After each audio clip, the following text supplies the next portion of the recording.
ತಾಯಿ ತಂದೆ ಬಗ್ಗೆ ಆ ಹಾಡು ಮುಗಿದ ನಂತರ ಮತ್ತೆ ಒಂದು ನೃತ್ಯ ಇರ್ತದೆ. ಪ್ರಬಲ ತೆಗೆದಿನ ತಂಬೂರಿ ಹಾಡ್ತೀವಿ, ಹಾಡೇ ಹಾಡ್ತೀವಿ. ಈಗ ಲಕ್ಷ್ಮಿ ಅವರಿಂದ ಒಂದು ಹಾಡು ಜೋರಾದ ಚಪ್ಪಾಳೆ ತರುತ್ತ ಅವರಿಗೆ ಸ್ವಾಗತ ಮಾಡಿಕೊಳ್ಳೋಣ.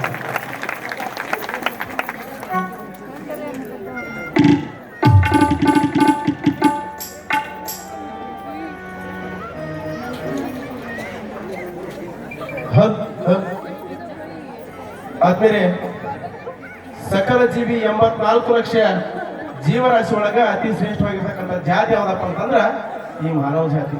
ಈ ಮಾನವ ಜಾತಿ ಒಳಗ ಮುತ್ತಿನ ರಾಶಿ ಯಾರಂತಂದ್ರ ನಮ್ಮನ್ನ ಹಡೆದಿರ್ತಕ್ಕಂಥ ತಾಯಿ 9 ತಿಂಗಳ ನಮ್ಮನ್ನ ಹೊಟ್ಟೆಯಾಗಿಟ್ಟವನ್ನ ಡ್ಯಾಡಿ ಕೂಲಿನಾರಿ ಮಾಡಿ ಮುಂದೆ ನಾವು ಹುಟ್ಟಿದ ಮ್ಯಾಗ ನಮ್ಮ ಕಣ್ಣು ಮುಗಿದಿಕ್ಕಿ ಜೋಪಾನ ಮಾಡಿ ಕುಂಚಿಗೆ ಕೂಡ ಕಟ್ಟಿ ನಮ್ಗ ಕಾಡಿಗೆ ಹಚ್ಚಿ ಅಂಗನವಾಡಿ ಕಳಿಸಿ, ದೊಡಸಾಲಿ ಕಳಿಸಿ, ಹೈಸ್ಕೂಲಿಗೆ ಕಳಿಸಿ, ಕಾಲೇಜಿಗೆ ಕಳಿಸಿ, ಮುಖದ ಮೇಲೆ ಮೀಸಿ ಬಂದ ಮ್ಯಾಲ ಊರೆಲ್ಲ ತಿರುಗಾಡಿ ನಮಗ ಮನಸ್ಸಿಗೆ ಬಂದಿರ್ತಕ್ಕಂಥ ಹುಡುಗಿ ತಂದು ಮನೆ ಮುಂದೆ ಹಂದ್ರ ಹಾಕಿಸಿ ಅಮೃತ ಸಮಾನವಾದಂಥ ಊಟವನ್ನು ಹಾಕಿಸಿ ತಾಯಿ ಇಷ್ಟೆಲ್ಲ ಐಶ್ವರ್ಯವನ್ನ ಯಾರಿಗೋಸ್ಕರ ಕಳಿಸ್ತಾಳ? ಈ ನಾಡಿನೊಳಗ ನನ್ನ ಮಗ ನನ್ನ ಮಗಳು ಒಳ್ಳೆ ರೀತಿಯಿಂದ ಬಾಳಿ ಅಂತಕ್ಕಂಥದ್ದು ತಾಯಿ ಆಶಾಭಾವನೆ. ಹಾಗಾಗಿ ಆ ತಾಯಿಯನ್ನ ಕುರಿತು ಅದ್ಭುತವಾಗಿರ್ತಕ್ಕಂಥ ಹಾಡನ್ನ ತಮ್ಮ ಮುಂದ ಸಹೋದರಿ ಲಕ್ಷ್ಮಿ ಪ್ರಸ್ತುತಪಡಿಸ್ತಾರ. ತಾವೆಲ್ಲರೂ ಕೂಡ ಶಾಂತ ರೀತಿಯಿಂದ ಕೇಳ್ಬೇಕು. ಕಲಾವಿದರು ಯಾವ್ದಾದ್ರು ಹಾಡು ಮುಗಿದ ತಕ್ಷಣ ತಮ್ಮ ಪ್ರೀತಿಯ ಚಪ್ಪಾಳೆ ಇರಲಿ ಅಂತ ಕೇಳ್ಕೊಂಡಿವಿ. ಅದಕ್ಕೆ ಕೊಟ್ಟಿದ್ದು ತನಗೆ ಬಚ್ಚಿಟ್ಟಿದ್ದು ಬರಿಗೆ ಕೊಟ್ಟಿದ್ದು ತಾ ಕೆಟ್ಟಿದ್ದೇನೆ ಬೇಡ ಸಮತೆ ಅಂತ ಹೇಳ್ತಾ ಈಗ ನಿಮ್ಮ ಮುಂದೆ ತಾಯಿ ಹಾಡಿ.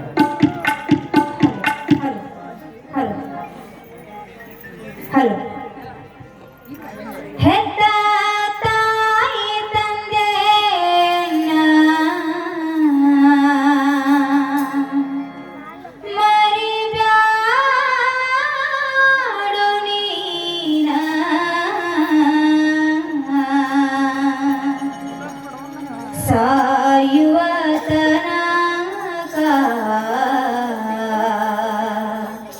ಮಾಡೋ ಜೋಪಾನ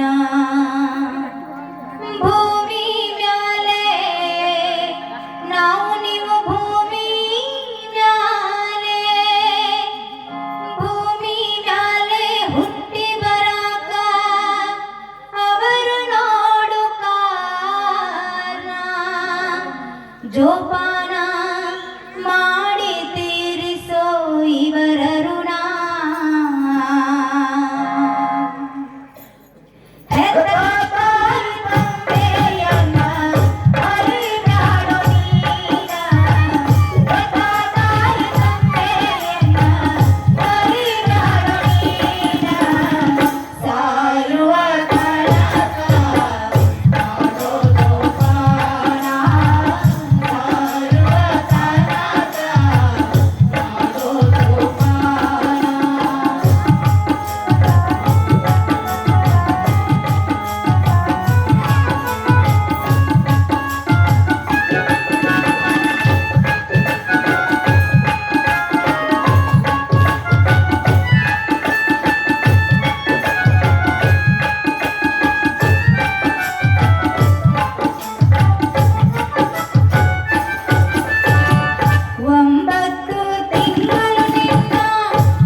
ಸುತ್ತ ಕೋಳ ಕೊಡಲಿಲ್ಲ ತಾಯಿಗೆ ಕಾಡೋ ಸುಮ್ಮ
ಅದಕ್ಕೆ